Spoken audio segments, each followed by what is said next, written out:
आद्रिराज ज्येष्ठपुत्र हे गणेश विघ्नहना, पद्मयुग्मदन्तलड्डू पात्रमाल्यहस्तक, सिंहयुग्मवाहनस्थ भालनेत्रशोभित, कल्पवृक्षदानदक्ष भक्तरक्ष रक्ष माम्।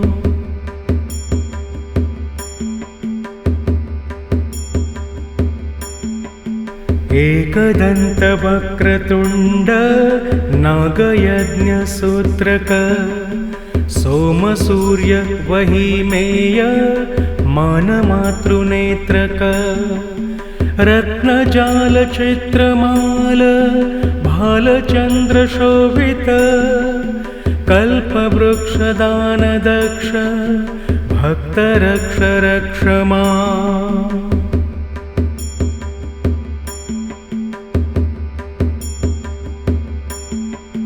वह्नि सूर्य सोमकोटि लक्षतेजसाधिक, द्योतमान विश्वहेति विचिवर्गभासक, विश्वकर्तृ विश्वभर्तृ विश्वहर्तृवन्दित, कल्पवृक्षदानदक्ष भक्तरक्ष रक्ष माम्।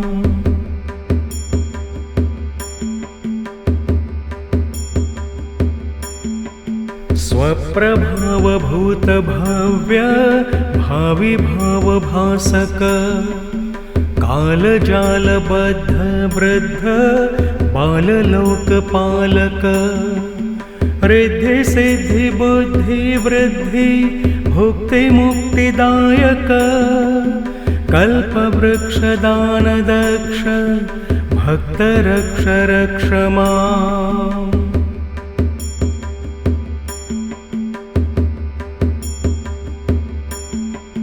मूषकस्थविघ्नभक्ष रक्तवर्णमाल्यधृन, मोदकादिमोदितास्य देववृन्दवन्दित, स्वर्णदिसुपुत्र रौद्ररूप दैत्यमर्दन, कल्पवृक्षदानदक्ष भक्तरक्ष रक्ष माम्।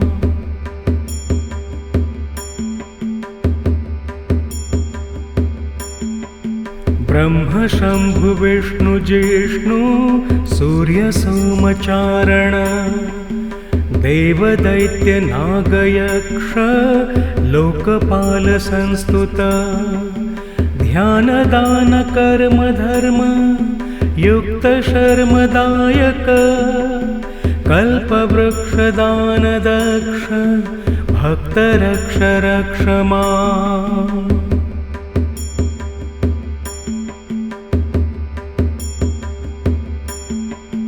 आदिशक्तिपुत्र विघ्न राजभक्त शंकर, दीनानाथ दीनलोक दैत्य दुःखनाशक, अष्टसिद्धिदानदक्ष भक्तवृद्धिदायक, कल्पवृक्षदानदक्ष भक्तरक्ष रक्ष माम्।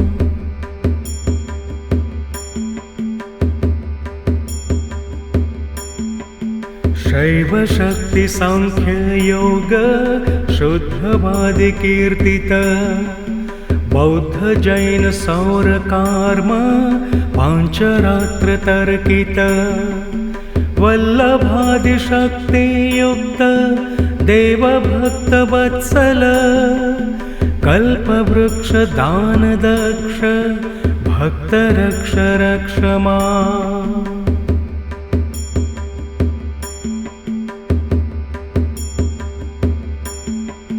देवदेव विघ्ननाश देवदेव संस्तुत, देवशत्रुदैत्यनाश जिष्णु विघ्नकीर्तित, भक्तवर्ग पापनाश बुद्ध बुद्धि चिंतित, कल्पवृक्षदानदक्ष भक्त रक्ष रक्ष माम्।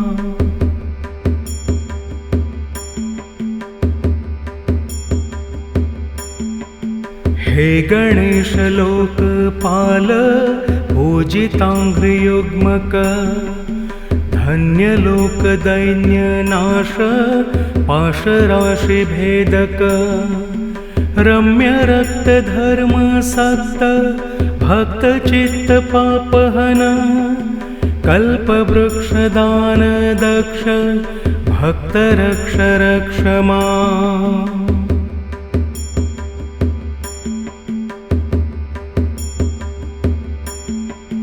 ये पठन्ति विघ्नराज भक्तिरक्तचेतस स्तोत्रराजमेन सौप मुक्तशुद्धचेतस ईप्सितार्थं वृद्धि सिद्धि मन्त्रसिद्धभाषिता प्राप्नुवन्ति ते गणेश पादपद्मभाविताः।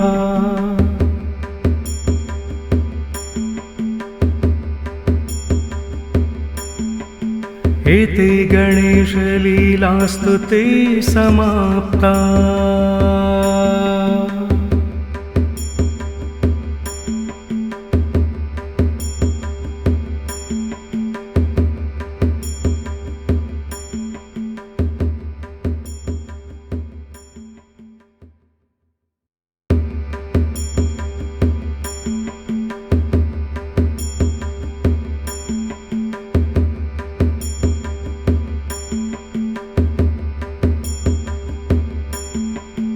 आद्रिराज ज्येष्ठ पुत्र हे गणेश विघ्नहन पद्मयुग्मदन्तलड्डू पात्रमाल्यहस्तक सिंहयुग्मवाहनस्थ भालनेत्रशोभित कल्पवृक्षदानदक्ष भक्त रक्ष रक्ष माम्।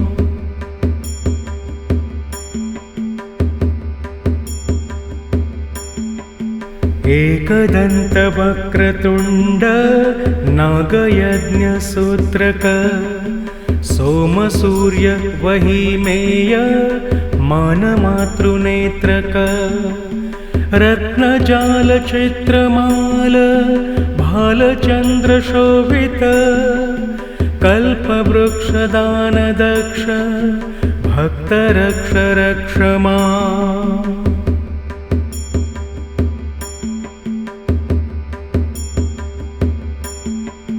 वह्नि सूर्य सोमकोटि लक्षतेजसाधिक द्योतमान विश्वहेति विचिवर्गभासक विश्वकर्तृ विश्वभर्तृ विश्वहर्तृवन्दित कल्पवृक्षदानदक्ष भक्त रक्ष रक्ष माम्।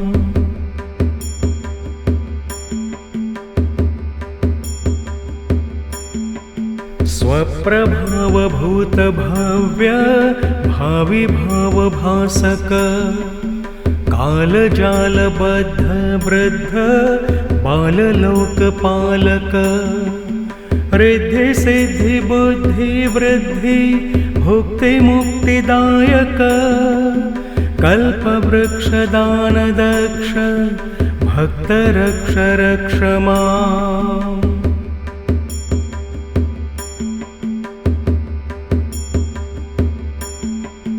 मूषकस्थविघ्नभक्ष रक्तवर्णमाल्यधृन मोदकादिमोदितास्य देववृन्दवन्दित स्वर्णदिसुपुत्र रौद्ररूप दैत्यमर्दन कल्पवृक्षदानदक्ष भक्त रक्ष रक्ष माम्।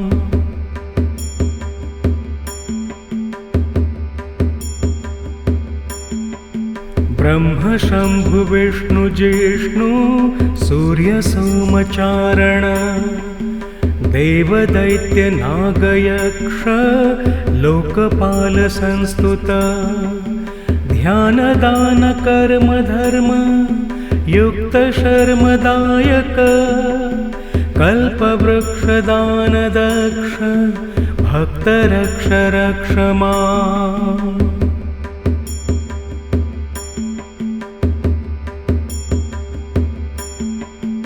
आदिशक्तिपुत्र विघ्न राजभक्त शंकर दीनानाथ दीनलोक दैत्य दुःखनाशक अष्टसिद्धिदान दक्ष भक्तवृद्धिदायक कल्पवृक्षदान दक्ष भक्त रक्ष रक्ष माम्।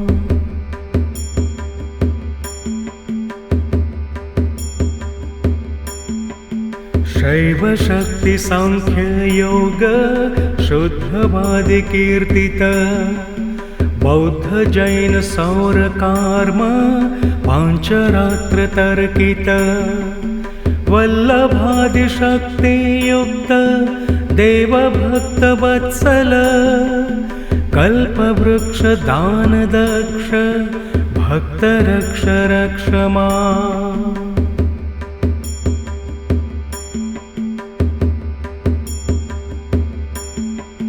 देव देव विघ्ननाश देव देव संस्तुत देव शत्रुदैत्यनाश जिष्णु विघ्न कीर्तित भक्तवर्ग पापनाश बुद्ध बुद्धि चिंतित कल्पवृक्ष दान दक्ष भक्त रक्ष रक्ष माम्।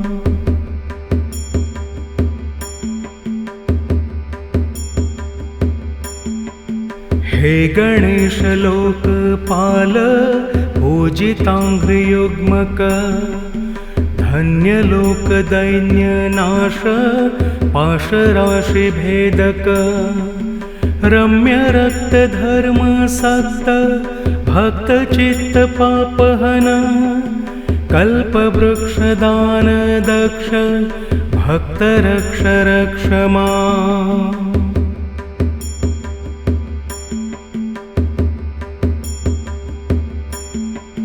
ये पठन्ति विघ्नराज भक्तिरक्तचेतस स्तोत्रराजमेन सौप मुक्तशुद्धचेतस ईप्सितार्थं वृद्धि सिद्धि मन्त्रसिद्धभाषिता प्राप्नुवन्ति ते गणेश पादपद्मभाविताः।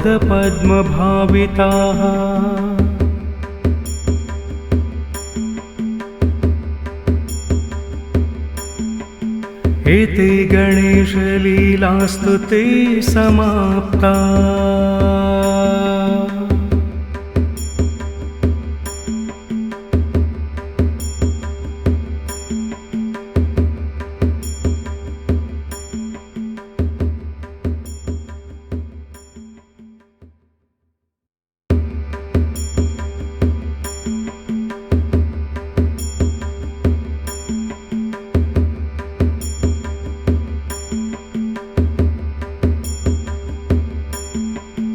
आद्रिराज ज्येष्ठ पुत्र हे गणेश विघ्नहन पद्मयुग्मदन्तलड्डू पात्रमाल्य हस्तक सिंहयुग्म वाहनस्थ भालनेत्र शोभित कल्पवृक्षदान दक्ष भक्त रक्ष रक्ष माम्।